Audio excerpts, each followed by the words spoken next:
Pessoal, nós vamos tratar agora de alguns aspectos do movimento de rotação que não foram tratados no capítulo de movimento bidimensional. Mas antes de tratarmos desses aspectos, vamos lembrar dos resultados que nós obtivemos para esse tipo de movimento no capítulo de movimento bidimensional. Bom, nós tínhamos então uma partícula que descrevia uma trajetória circular. Essa partícula era localizada por um vetor de posição r. Além disso, nós associamos à posição da partícula uma função de posição angular, dada por θ. A derivada dessa função no tempo foi o que nós identificamos como velocidade angular dessa partícula. E além disso, a derivada dessa velocidade angular foi o que nós identificamos como aceleração angular, que obviamente é a segunda derivada da função da posição angular. Pessoal, nós ainda conseguimos relacionar a velocidade linear dessa partícula com a sua velocidade angular através do raio dada por essa equação. Ou seja, a velocidade linear é igual a ômega vezes r, ou a velocidade angular vezes o raio. Dois casos particulares desse movimento, pessoal, foram estudados no capítulo de movimento bidimensional. Nós estudamos o movimento circular uniforme e o movimento circular uniformemente variado. No contexto do movimento circular uniforme, nós obtivemos então a função que dava a posição angular dessa partícula no tempo. Nós definimos também o período, que a rigor é o tempo necessário para essa partícula completar uma volta. Aí foi determinado então como 2π sobre ômega. Sabendo a relação entre a frequência desse movimento circular e o período, nós conseguimos relacionar a velocidade angular com a frequência.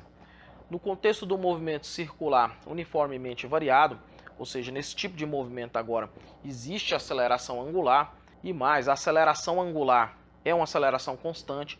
Nós conseguimos também propor essa equação para a posição angular dessa partícula. Nós conseguimos uma equação para a velocidade angular, uma vez que a velocidade agora pode variar, e obtivemos também a versão angular da equação de Torricelli para esse tipo de movimento.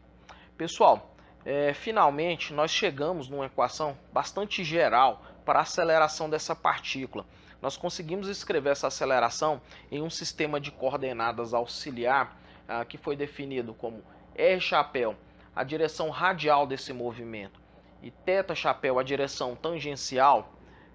Nós conseguimos então escrever uma equação para aceleração de tal maneira que nós identificamos esse termo correspondente à coordenada r chapéu como uma aceleração centrípeta. E esse outro termo que aparece nós identificamos como aceleração linear.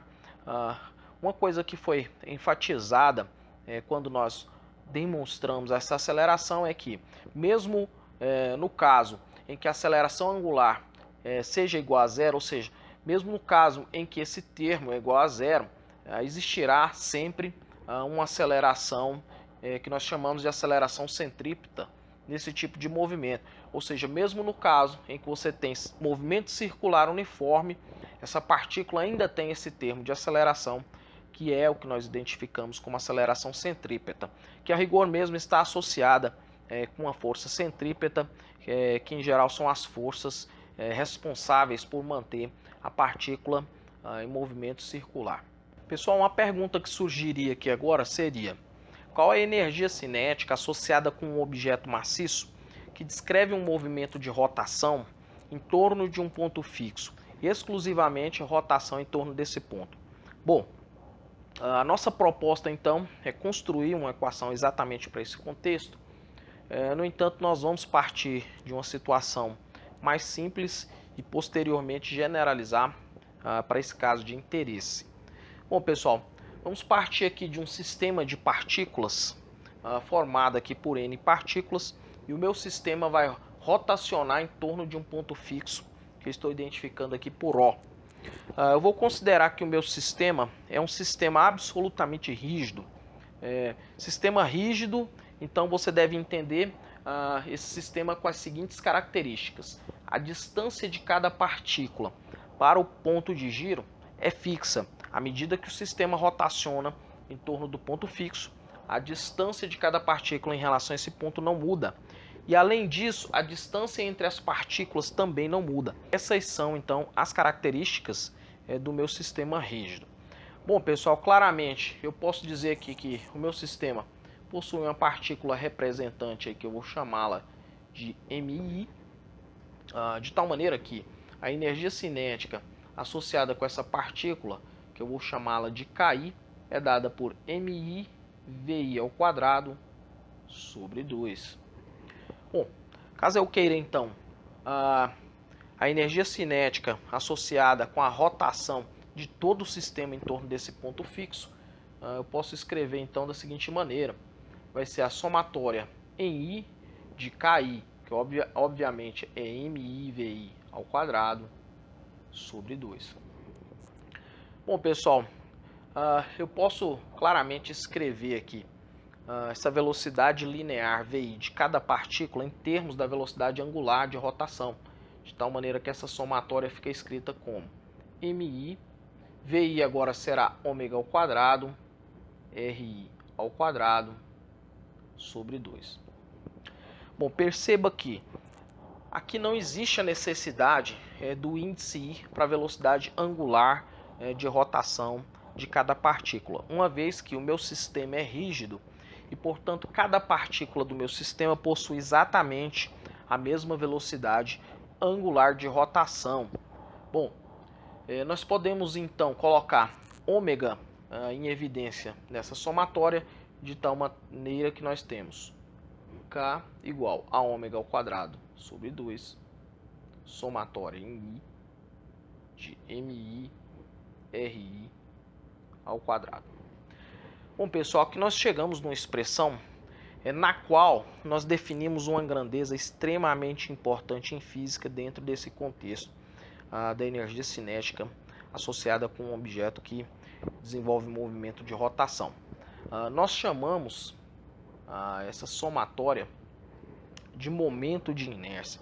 Essa grandeza, pessoal, claramente é uma grandeza que nos diz como que a massa de um determinado sistema está distribuída em relação ao ponto de giro, uma vez que me aparece aqui RI, que são as distâncias de cada massa do meu sistema em relação a esse ponto de giro. De um certo modo, pessoal, essa grandeza reflete a dificuldade que se tem de girar um sistema ou de rotacionar um sistema em torno de um determinado ponto fixo. Essa equação me diz exatamente o seguinte: se o meu sistema possui as massas mais concentradas em torno do ponto fixo, isso quer dizer que os valores de RI serão valores menores, de tal maneira que essa somatória me dará um valor menor. Isso quer dizer então que eu terei um momento de inércia para o meu sistema menor. E mais, é evidente que se eu tenho o meu sistema com as partículas mais concentradas próximo ao ponto de giro, esse é um sistema mais fácil de girar. Portanto, ele tem um momento de inércia menor. Por outro lado, pessoal, se eu tenho valores de RIs maiores, ou seja, eu estou dizendo então que as minhas massas agora estão mais distantes do ponto de giro, isso quer dizer que o momento de inércia ou essa somatória terá um valor maior, de tal maneira que isso refletirá certamente uma maior dificuldade de rotacionar esse sistema em torno do ponto O. Nós então denotamos esse momento de inércia por I. Bom, nós podemos então escrever a equação para a energia cinética de um sistema que gira em torno de um ponto fixo da seguinte maneira: momento de inércia, velocidade angular de giro do sistema em torno desse ponto fixo ao quadrado, dividido por 2. Essa equação é extremamente importante, pessoal. E aí claramente então o nosso momento de inércia fica definido como a somatória em I de MI RI ao quadrado. Pessoal, ainda dentro do contexto do momento de inércia, o interesse aqui agora será obter expressões para o momento de inércia para sistemas variados. Nós vamos começar com um sistema bastante simples, que é o seguinte: nós temos aqui então um sistema formado por duas massas separadas por uma distância L. Obviamente o meu sistema é rígido, e esse sistema então poderá rotacionar em torno desse eixo apresentado na figura. Esse eixo está justamente a metade da distância entre as duas massas. Bom, pessoal, a expressão que nós tínhamos aqui para o momento de inércia está aqui, e nós vamos aplicar então essa expressão para esse contexto. Obviamente, essa será uma somatória simples, uma vez que nós temos apenas duas massas compondo o meu sistema. Portanto, nós podemos abrir essa expressão da seguinte maneira. Bom, o MI aqui, a priori, pode representar uma das massas. Nós temos aqui M, então, a distância dessa massa em relação ao eixo de giro, que é L sobre 2 ao quadrado, mais agora olhando para outra massa, nós temos também M, e a distância dessa massa em relação ao eixo de giro também é L sobre 2. Bom, e trivialmente nós obtemos então M, L ao quadrado sobre 4, e aqui também ML ao quadrado sobre 4, e não resta dúvida que essa expressão fica ML ao quadrado sobre 2. Bom, pessoal, então essa é a expressão para o momento de inércia desse sistema, especificamente nessa condição, ou seja, rotacionando em torno desse eixo apresentado na figura. Obviamente, se eu desloco o eixo de giro para qualquer outro ponto no meu sistema, obviamente essa expressão será outra, uma vez que essa expressão reflete claramente a dificuldade de giro do sistema em relação a um eixo particular. Um problema bastante interessante, certamente bem mais geral, é o cálculo do momento de inércia de uma barra que gira em torno de um eixo que passa pelo seu centro de massa. Vou considerar que essa barra tem uma massa M e um comprimento L. Bom, pessoal, a primeira coisa a fazer é generalizar essa equação, uma vez que essa equação foi demonstrada para o caso em que nós tínhamos massas pontuais. E obviamente o que nós temos agora é um objeto extenso, um objeto maciço. Essa generalização é tranquila. A rigor mesmo eu posso pensar que essa barra é formada por uma infinidade de massas diferenciais, de tal maneira que essa equação pode ser escrita na forma de uma integral, como R ao quadrado dm. Bom, pessoal, e claramente dm será uma massa diferencial escolhida de forma apropriada na geometria de interesse, que nesse problema especialmente é uma barra, e o R será então a distância ou módulo do vetor que localiza essa massa dm em relação ao sistema de coordenadas. Eu já estou supondo aqui então que a minha barra está ao longo da coordenada x, e o eixo de giro se confunde aí com o eixo y do sistema de coordenadas, ou seja, a origem do sistema de coordenadas está exatamente no centro de massa dessa barra. Bom, adequando então essa equação para o caso, nós podemos fazer o seguinte.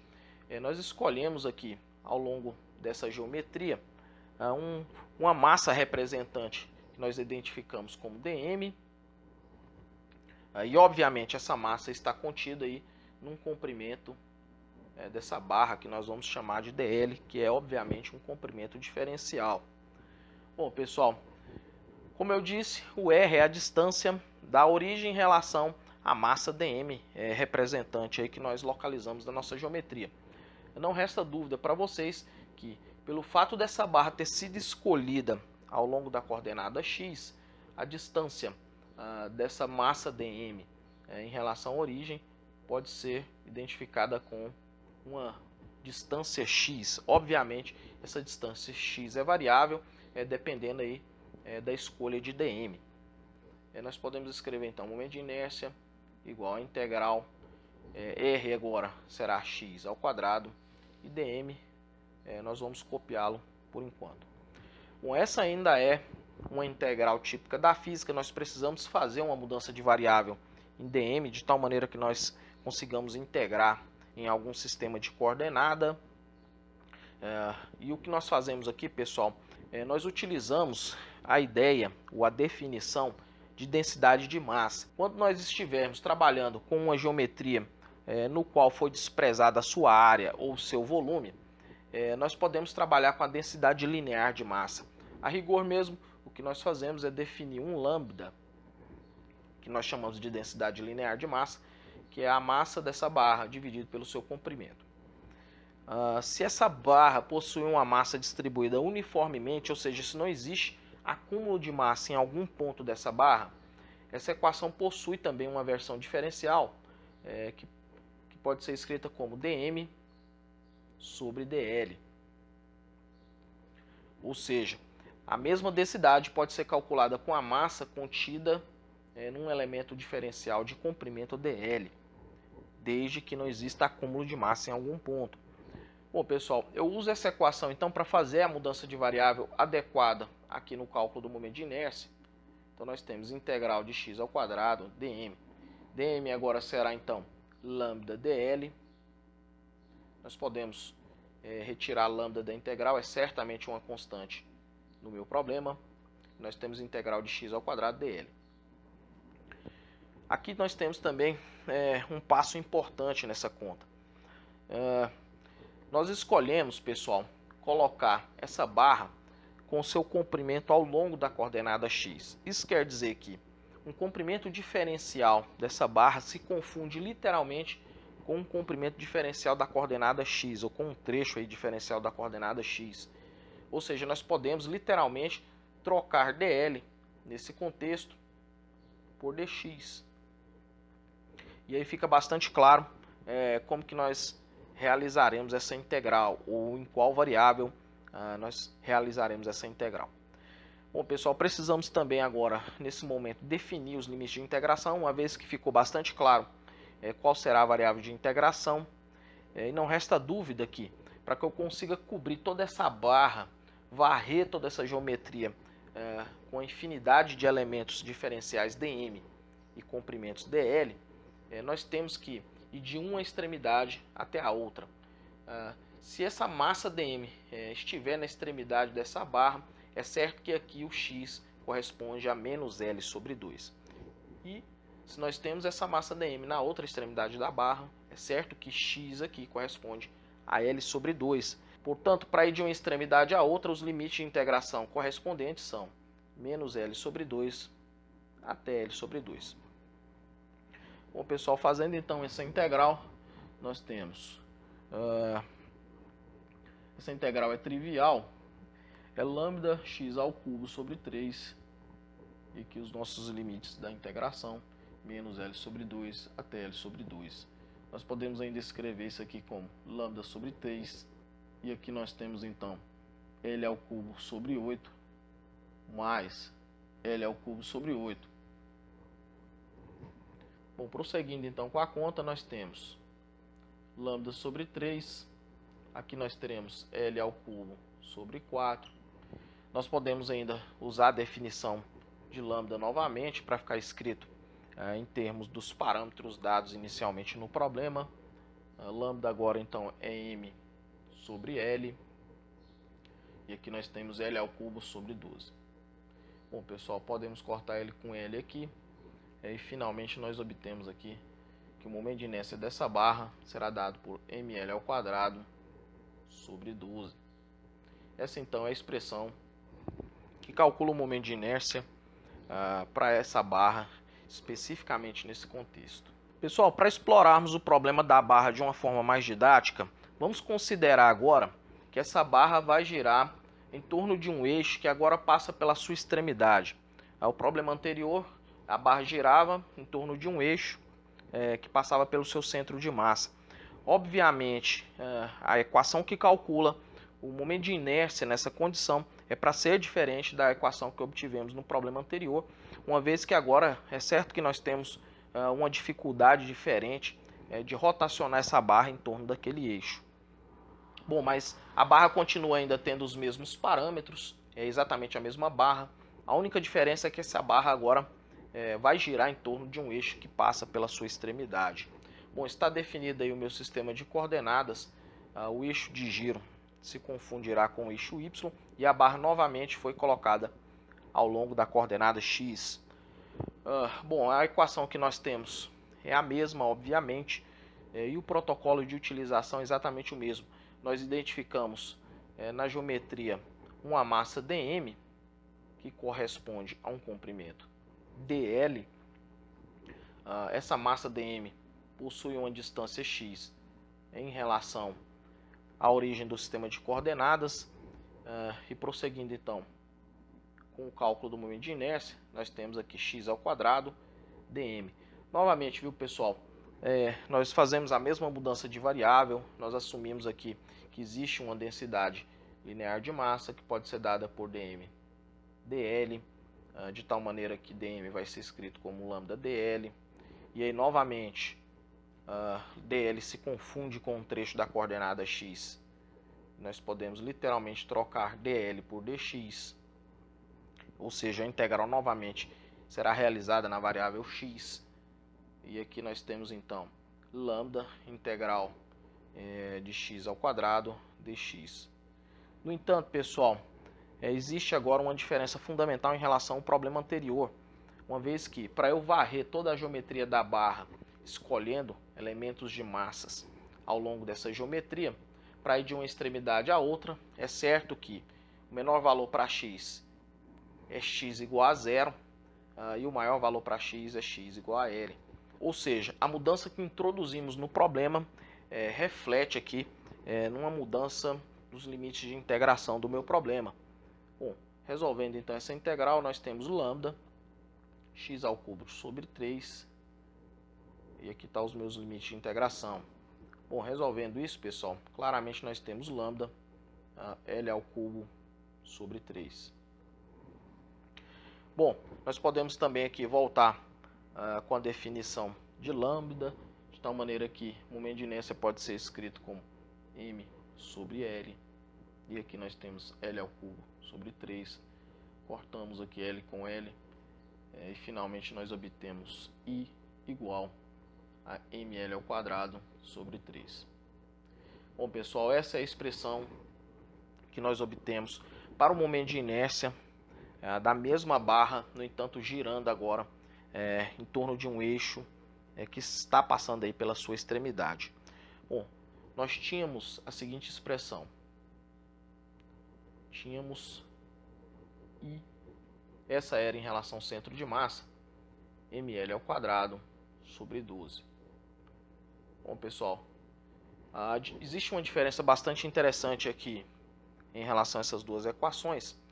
Obviamente, se essas duas equações fazem referência à mesma barra, nós temos a mesma massa e o mesmo comprimento para as duas equações. E certamente nós temos aqui que ml ao quadrado sobre 12 resultará em um número bem menor que ml ao quadrado sobre 3. Isso quer dizer então que o momento de inércia para essa barra girando em torno de um eixo que passa pelo seu centro de massa é menor que o momento de inércia da mesma barra girando agora em torno de um eixo que passa pela sua extremidade. Ou seja, pessoal, esses resultados então nos dizem que girar essa barra em torno de um eixo que passa pelo seu centro de massa é certamente mais fácil, uma vez que o momento de inércia nessa condição é menor. Pessoal, como uma última aplicação aqui de cálculo de momento de inércia, nós vamos fazer o momento de inércia de um anel que gira em torno do seu próprio eixo. Lembrando aqui que o eixo do anel é um eixo que passa pelo seu centro, formando 90 graus com o plano do anel. Bom, pessoal, o protocolo de solução do problema é exatamente o mesmo. Nós identificamos ao longo da geometria do problema uma massa dm, que corresponde, obviamente, a um comprimento dl. Bom, utilizando aqui a nossa equação, nós temos então que I é igual a integral de r ao quadrado. Como eu disse, o r é a distância da massa escolhida dm em relação à origem do sistema de coordenadas. Não resta dúvida que essa distância é o próprio raio desse anel. Então nós temos aqui r ao quadrado dm. Bom, pessoal, esse é um problema bastante trivial. Se você perceber o seguinte, certamente r não depende da escolha de dm.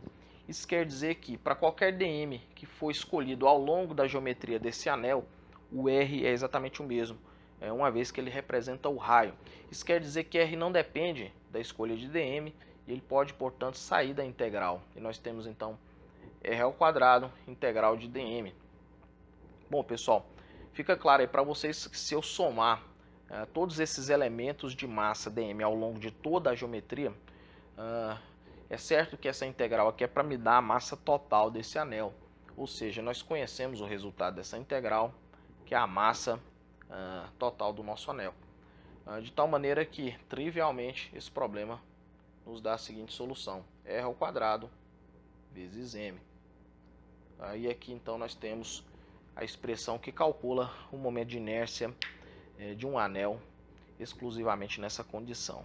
Pessoal, um resultado bastante importante e que facilita a nossa vida numa diversidade de problemas de cálculo de momento de inércia é o teorema conhecido como teorema dos eixos paralelos.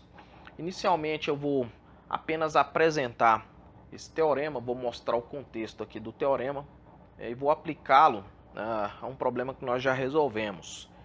E posteriormente, então, eu demonstrarei esse teorema. Bom, pessoal, o teorema me diz que o momento de inércia em relação a um eixo particular para um objeto maciço pode ser dado em termos do momento de inércia em relação ao eixo que passa pelo centro de massa desse objeto maciço, desde que esses dois eixos sejam efetivamente paralelos. Então pode ser dado exatamente por essa equação. Será o momento de inércia em relação ao centro de massa mais m vezes h. M é obviamente a massa desse objeto maciço e h vai ser então a distância entre os dois eixos. Bom, então enfatizando, digamos que eu conheça aqui o momento de inércia em relação ao centro de massa desse objeto maciço. Caso eu queira então calcular o momento de inércia em relação a um outro eixo que seja paralelo ao eixo que passa pelo centro de massa, o momento de inércia então em relação a esse novo eixo pode ser dado aqui por essa equação. Bom, pessoal, então nós temos aqui certamente um problema que nós tratamos que se encaixa perfeitamente dentro desse contexto. Nós tínhamos, por exemplo, para a barra, que o momento de inércia obtido a partir da definição foi escrito dessa maneira: ml² sobre 12. Bom, nós obtivemos também o momento de inércia com relação a um eixo deslocado em relação ao eixo que passava pelo centro de massa. Nós colocamos o eixo de giro exatamente na extremidade da barra e obtivemos esse resultado. Bom, caso nós quiséssemos obter esse resultado através do teorema dos eixos paralelos, isso seria perfeitamente possível. Bom, pessoal, utilizando esse resultado, então, dentro desse contexto, nós temos o seguinte: o momento de inércia agora em relação ao eixo deslocado, que obviamente é em relação ao eixo situado na extremidade da barra, será então o momento de inércia em relação ao centro de massa, que em princípio deve ser conhecido, ml² sobre 12, mais a massa do objeto maciço, aí, que no caso é m, e h é obviamente a distância então entre o eixo novo e o eixo que passa pelo centro de massa. Se você se lembra bem, a distância então entre o eixo que passava pelo centro de massa da barra e a sua extremidade era L sobre 2, ou a metade da barra. Prosseguindo então com a conta, nós temos ml² sobre 12. Aqui nós temos ml² sobre 4. Bom, pessoal, fazendo aqui o mínimo múltiplo comum, nós temos 12. E aqui nós teremos então 4 ml². Bom, nós podemos cortar aqui o 4 com o 12, de tal maneira que aqui nos resta 3. Então nós temos ml² sobre 3. E esse é de fato o resultado que nós esperávamos e que já havíamos calculado aí a partir da definição de momento de inércia. Bom, pessoal, demonstrando então o teorema dos eixos paralelos, considere aqui um corpo extenso, que é obviamente um objeto maciço, com seu centro de massa localizado aqui de forma bastante arbitrária, conforme indica a figura. Bom, eu coloquei também o centro de massa na origem desse sistema de referências. Bom, pessoal, minha intenção então é obter uma expressão para o momento de inércia em relação a um outro ponto de giro. Claro que eu estou considerando que existem eixos de giro que saem aqui do plano do quadro, tanto do centro de massa quanto desse novo ponto de interesse. E meu objetivo então é obter uma expressão para o momento de inércia em relação a esse novo ponto de interesse que está aqui a uma distância h do centro de massa. Com esse novo ponto de interesse tem coordenadas x igual a e y igual a b, e obviamente eu posso aqui localizar uma massa diferencial arbitrária dm, que está aqui uma distância r em relação a esse novo ponto de interesse. Bom, pessoal, nós podemos escrever então o momento de inércia em relação a esse ponto usando a definição como a integral de r ao quadrado dm. Obviamente dm aqui então representa essa massa arbitrária e r é a distância dessa massa em relação ao ponto de interesse. Bom, nós podemos ainda reescrever r ao quadrado usando o teorema de Pitágoras da seguinte maneira. Eu vou considerar que em relação ao sistema de coordenadas que está posto, essa massa dm possui uma coordenada x e uma coordenada y, de tal maneira que em termos de a e b, r ao quadrado pode ser escrito usando o teorema de Pitágoras nesse triângulo retângulo da seguinte maneira. R ao quadrado será então y menos b ao quadrado mais x menos a ao quadrado. Bom, pessoal, nós podemos ainda desenvolver esses quadrados de tal maneira que nós temos integral de y ao quadrado menos 2yb mais b ao quadrado mais x ao quadrado menos 2xa mais a ao quadrado.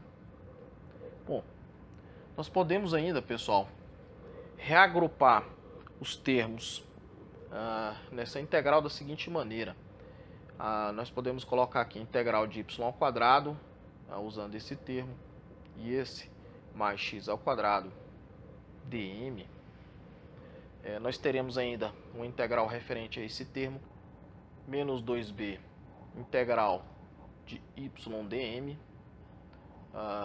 que foi a integral referente a esse termo. Outra referente a esse termo, nós temos menos 2a integral de x dm, e finalmente uma integral para esses outros dois termos aqui, mais integral de a ao quadrado b ao quadrado dm.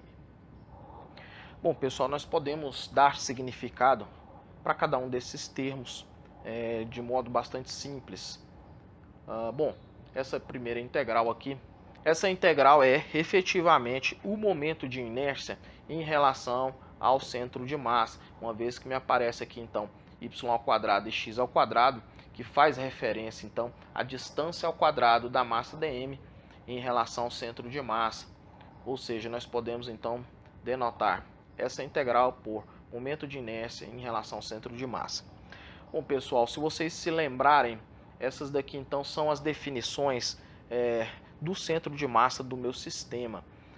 E obviamente eu escolhi o centro de massa na origem, então não resta dúvida que essas integrais vão a zero, uma vez que o centro de massa está na origem.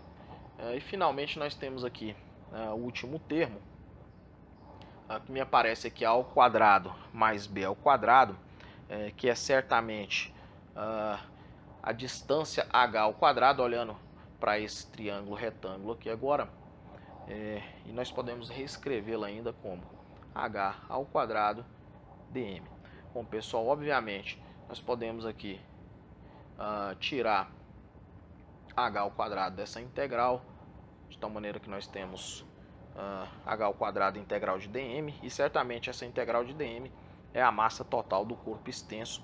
E finalmente então nós temos que o momento de inércia em relação a esse ponto de interesse pode ser escrito como momento de inércia em relação ao centro de massa mais h ao quadrado vezes essa integral, a massa total do meu corpo extenso. temos aí então a demonstração do teorema dos eixos paralelos. Pessoal, uma grandeza extremamente importante no contexto do estudo das rotações é o que nós chamamos de torque. Basicamente, o torque é uma grandeza que avalia a tendência de giro provocada por uma força em um determinado objeto, que obviamente possui aí um ponto de giro. Bom, pessoal, a necessidade dessa grandeza se justifica pelo simples fato de que a tendência de giro promovida em um objeto não está exclusivamente relacionado com a força que você aplica nesse objeto. Está claramente também associada com o local onde é aplicada essa força, ou a rigor mesmo, com a distância entre o ponto de aplicação dessa força e o ponto de giro. Você pode pensar, por exemplo, na situação em que você está abrindo uma porta. Abrir uma porta é basicamente colocar essa porta para girar. Você abrir a porta pela maçaneta, você está aplicando uma força, obviamente, na maçaneta, introduzindo ali uma tendência de giro nessa porta. Se você aplica a mesma força em um ponto que esteja mais próximo ali da fechadura, ou seja, vamos pensar ali do eixo de giro, certamente a tendência de giro que você provocará nessa porta é absolutamente diferente da tendência de giro que você provoca aplicando exatamente a mesma força na maçaneta. Ou seja, é preciso então uma grandeza que avalie essa tendência de giro, levando em conta todos esses aspectos. Bom, pessoal, vamos pensar aqui então numa situação bastante geral, em que eu tenho um corpo maciço que pode gerar em torno do ponto O. Aí uma força aplicada aí em algum ponto arbitrário dessa geometria, e a força também com essa orientação completamente arbitrária.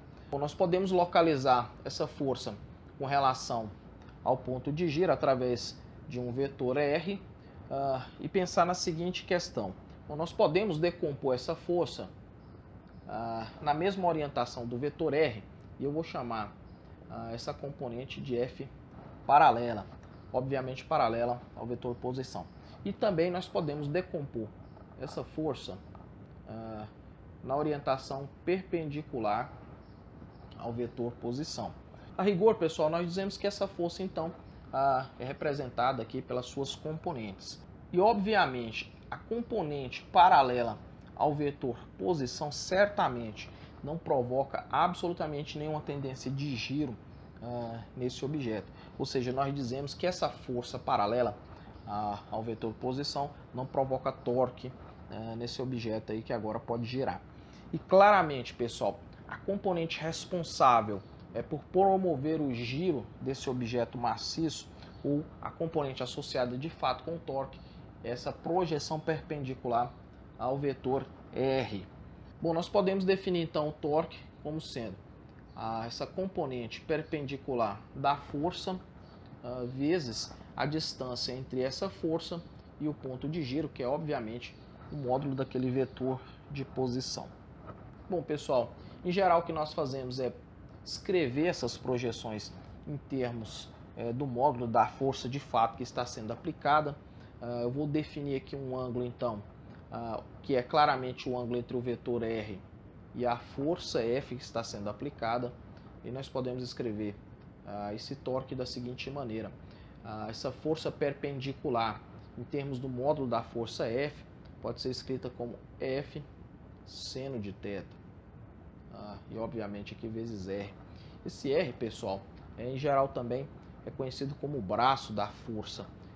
A distância entre o ponto onde está sendo aplicada a força e o ponto de giro nós chamamos de braço da força. Bom, pessoal, essa aqui então é a equação que dá o módulo do torque numa situação bastante simples como essa. Nós podemos ainda escrever a forma vetorial do torque. Torque é uma grandeza vetorial. De acordo com o que está apresentado aqui, nós podemos definir o torque como R vetor F. Ou seja, o torque fica definido em termos de um produto vetorial. Bom, pessoal, claramente a unidade dessa grandeza será aqui uma unidade de comprimento, que é metro, e a unidade de força, que é newtons. Pessoal, pensando então que o torque é uma grandeza vetorial e mais definida em termos de um produto vetorial, a orientação desse torque é certamente dado pela regra da mão direita, que é a regra que orienta a um produto vetorial. Então, só para lembrarmos, imagine aqui que você tem uma barra com um ponto de giro, sendo aplicada aqui uma força perpendicular à barra. Nós podemos localizar então essa força em relação ao ponto de giro por um vetor R.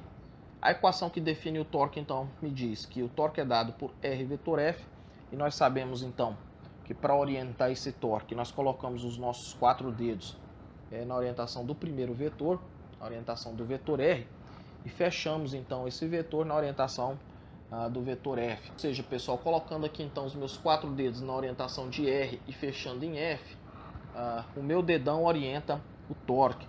Ou seja, nesse caso aqui então, o torque é um vetor que sai do plano do quadro e formando 90 graus com esse plano. Nós dizemos que nesse caso aqui então, o torque pode ser representado da seguinte maneira: por uma bolinha com um pontinho no centro. Isso daqui representa então o torque. E neste caso o torque está saindo do plano do quadro. Bom, pessoal, por outro lado, se eu inverto aqui o sentido da força, exatamente no mesmo problema, o que nós teremos então é o vetor R, que localiza a força, e fechando então esse vetor R no vetor F, o meu dedão aponta entrando no plano do quadro. Isso quer dizer então que nessa condição o torque entra no plano do quadro. Ou seja, então nós temos que o torque agora entra no plano do quadro.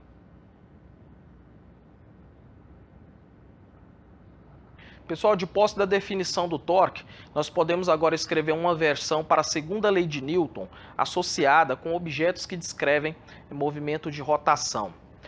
Então pensa no seguinte sistema. Imagine que eu tenho aqui uma massa presa a um ponto de giro através de uma haste de massa desprezível.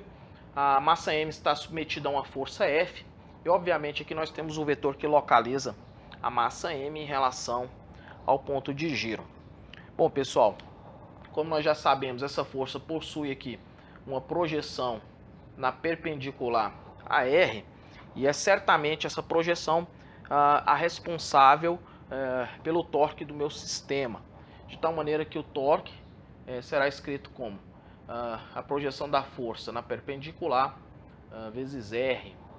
Bom, pessoal, associado a essa projeção da força na perpendicular, certamente existe uma aceleração tangencial, de tal maneira que nós podemos escrever essa equação da seguinte forma: massa vezes aceleração tangencial vezes R. Nós conhecemos também a relação entre a aceleração tangencial e a aceleração angular, de tal forma que essa equação pode ser escrita então como m alfa r vezes r. Bom, reescrevendo ainda, nós temos m r ao quadrado vezes alfa. Bom, pessoal, não resta dúvida aí para vocês que esse termo aqui representa aí para mim o momento de inércia desse sistema em relação a esse ponto de giro. E finalmente nós podemos escrever então que o torque é igual ao momento de inércia vezes alfa. Bom, essa então é a que nós chamamos de segunda lei de Newton para rotações. Claramente aqui nós temos o torque agora no lugar da força resultante. Obviamente aqui esse torque vai representar um torque resultante. Nós temos o momento de inércia no lugar da massa, e nós temos a aceleração angular no lugar da aceleração linear. Pessoal, como uma aplicação da segunda lei de Newton para objetos que descrevem rotação, vamos resolver aqui um problema onde nós temos duas massas interligadas por um fio através de uma polia. No entanto, especificamente nesse caso, a massa da polia não será desprezada. Então tem uma polia que aproximadamente será considerada como um disco de massa M e de raio Rzão. Bom, pessoal, inicialmente nós temos que construir as forças resultantes do meu sistema, e obviamente aqui em cima dessa polia nós teremos também uma equação para o torque resultante. Bom, é certo que aqui existe a força peso, dada por 2mg. Eu vou dizer que existe aqui então a tração T2, certamente existe essa tração T2 aqui também, promovendo aí um torque nesse disco, nessa polia. Do lado de cá nós teremos uma tração T1, que obviamente agora não pode ser considerada igual a T2, devido ao fato de que a massa da polia não foi desprezada. A mesma tração T1 atua aqui no bloco. Aí nós temos aqui ainda ao peso desse bloco, que é dado por M vezes G. Bom, pessoal, trabalhando na polia, o torque resultante será dado então por... Nós temos aqui a força tração 1, aplicando aí um torque nessa polia, de tal maneira que o vetor que localiza o ponto de aplicação da força em relação ao ponto de giro é um vetor com essa orientação. E se nós usarmos aí a regra da mão direita, certamente o torque será com orientação para fora do quadro. Nós vamos considerar esse torque positivo, olhando aqui para o meu sistema de referência. Esse torque está na direção Z positivo. Então será dado como T1 vezes Rzão. Bom, por outro lado nós temos aqui um torque provocado pela força T2. Aí certamente esse torque, pela regra da mão direita, é um torque negativo. Então nós temos aqui T2 vezes Rzão. Bom, pessoal, nós podemos ainda construir as forças resultantes nesses blocos, de tal maneira que para o bloco de massa 2m, nós temos 2m vezes A. A vai ser o módulo da aceleração desse bloco. Claro, pessoal, que a minha intenção nesse problema aqui é determinar o módulo da aceleração desses blocos, uma vez que eles possuem o mesmo módulo de aceleração. Então nós temos que a força resultante em cima desse bloco de massa 2m pode ser dada então por 2mg menos T2. Aí por outro lado, no bloco de massa m, nós temos m vezes A, e aqui nós temos então T1 menos mg. Bom, com esse sistema de equações, certamente nós conseguiremos determinar o módulo da aceleração, que é um dos interesses que eu poderia ter nesse problema. Bom, pessoal, reescrevendo ainda o meu sistema, a equação para o torque é obviamente o momento de inércia vezes a aceleração angular de rotação da polia igual a T1 vezes R menos T2 vezes R. Bom, a segunda equação simplesmente vou copiar. Nós temos aqui 2mg menos T2 e a terceira equação também. M vezes A igual a T1 menos mg.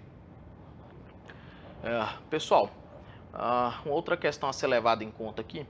Na equação para o torque resultante, o momento de inércia que deve entrar aqui é certamente o momento de inércia de um disco para o ponto de giro sendo considerado aí no centro do disco. Ou seja, esse disco está rotacionando em torno do seu próprio eixo. Claro que é possível mostrar, assim como eu mostrei, a equação para o momento de inércia de uma barra, de um anel. No entanto, não farei isso. Esses valores, em geral, são tabelados nos livros para uma diversidade de geometrias. Então, eu vou pegar aqui o valor pronto para o momento de inércia do disco, mas é trivial mostrar esse resultado também. Aconselho que vocês façam isso como exercício. Bom, substituindo então o momento de inércia desse disco, que é dado por essa expressão, nessa equação, nós temos o seguinte: m vezes r ao quadrado sobre 2 vezes alfa igual, aqui eu vou colocar o r em evidência, e nós temos T1 menos T2. Bom, pessoal, posso relacionar aqui ainda a aceleração angular com a aceleração linear de rotação daquele disco, que é certamente a mesma aceleração em módulo aí dos blocos. Então nós temos m vezes r ao quadrado sobre 2, e aqui nós temos em alfa a sobre r, que é igual a r vezes T1 menos T2. Bom, podemos cortar aqui r com r, e além disso aqui r com r. Então nós temos que m sobre 2 vezes A é igual a T1 menos T2. Bom, nós vamos parar um pouco com essa equação e vamos trabalhar agora com a segunda e a terceira equação do nosso sistema. Bom, pessoal, posso somar a segunda e a terceira equação de tal maneira que nós teremos 3MA igual a MG, resolvendo aqui 2MG menos MG, e aqui nós temos então T1 menos T2. Bom, não resta dúvida então que T1 menos T2 pode ser dado dessa maneira. Então, substituindo esse resultado aqui, nós temos 3MA igual a MG mais MA sobre 2. Bom, pessoal, a ideia então é trivialmente isolar o módulo da aceleração. Então nós temos A vezes 3M menos Mzão sobre 2 igual a Mg. E finalmente então nós podemos escrever A igual a 2Mg sobre 6Mzinho menos Mzão. Ou ainda podemos escrever 2Mzinho sobre 6Mzinho menos Mzão. Tudo isso vezes G. Bom, essa é certamente a aceleração, o módulo da aceleração desse sistema. Pessoal, aqui uma verificação que você pode fazer despreze a massa da polia, ou seja, coloque 0 aqui, nós cortaremos aqui Mzinho com Mzinho, e essa equação então me dará A igual a 1/3 de G. E esse é realmente o resultado que você obteria desse problema, caso você tivesse desprezado desde o início a massa dessa polia. Bom, pessoal, finalizando, nós podemos também escrever uma versão da equação do trabalho para objetos que descrevem movimentos de rotação. Então nós temos aqui novamente o mesmo sistema, uma massa presa a um ponto de giro que pode ser por uma haste de massa desprezível. Essa massa então está sendo submetida a uma força F, que possui uma projeção na perpendicular a R. Eu estou supondo também que, submetida à ação dessa força, esse sistema descreveu aqui uma rotação, e o deslocamento da massa M pode ser identificado aqui por um vetor dl. Obviamente eu estou considerando aqui um deslocamento infinitesimal, e esse deslocamento certamente compreende um ângulo varrido aqui dθ. Bom, pessoal, o trabalho associado com esse deslocamento dl é certamente dw, f, produto escalar, dl. Eu posso abrir esse produto escalar de tal maneira que nós temos dw igual a f dl cosseno de θ. Bom, e não resta dúvida aí que θ é o ângulo então entre dl e f. Bom, pessoal, ainda posso rearranjar essa equação da seguinte maneira: f cosseno de θ dl. Bom, no caso aí em que nós temos um deslocamento diferencial, dl praticamente se confunde com o arco descrito por essa partícula, e a rigor mesmo o ângulo entre dl e f acaba se confundindo aqui com o ângulo entre a projeção da força F na perpendicular. Ou seja, eu posso escrever nessa condição o θ conforme indicado na figura. Bom, pessoal, então o que eu estou te dizendo é que certamente f cosseno de θ é a projeção de F na perpendicular. Então nós podemos escrever dw igual a f perpendicular dl. Além disso, pessoal, nós podemos relacionar dl, r e dθ da seguinte maneira: dθ pode ser dl sobre r. Essa é a forma de se escrever um ângulo em radianos. É claro que dl é um vetor, ou seja, é uma linha reta. No entanto, nós estamos fazendo aqui a correspondência dessa linha reta com um arco, uma vez que dl é um comprimento absolutamente pequeno. Bom, nós podemos ainda escrever então essa equação como dl agora será r dθ.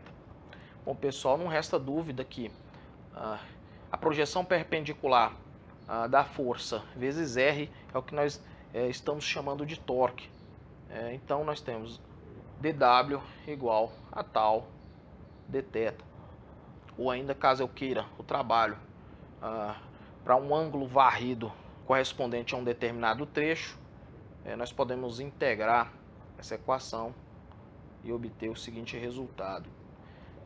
Bom, pessoal, então essa é a versão para a equação do trabalho associada com objetos que descrevem movimentos de rotação. Bom, pessoal, não resta dúvida de que o teorema do trabalho e energia cinética continua mantido no contexto das rotações, ou seja, trabalho massa vezes velocidade ao quadrado, obviamente velocidade final, menos a massa vezes a velocidade inicial ao quadrado sobre 2.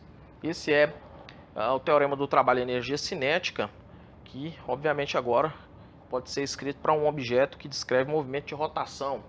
Então, nesse contexto, essas velocidades podem ser escritas da seguinte maneira. A velocidade final agora será a velocidade angular ao quadrado, final, claro, vezes r ao quadrado, menos, aqui nós temos a velocidade angular inicial ao quadrado, r ao quadrado. Bom, pessoal, posso escrever isso aqui ainda da seguinte maneira. M vezes r ao quadrado sobre 2, e aqui nós temos ωf ao quadrado menos ωi ao quadrado.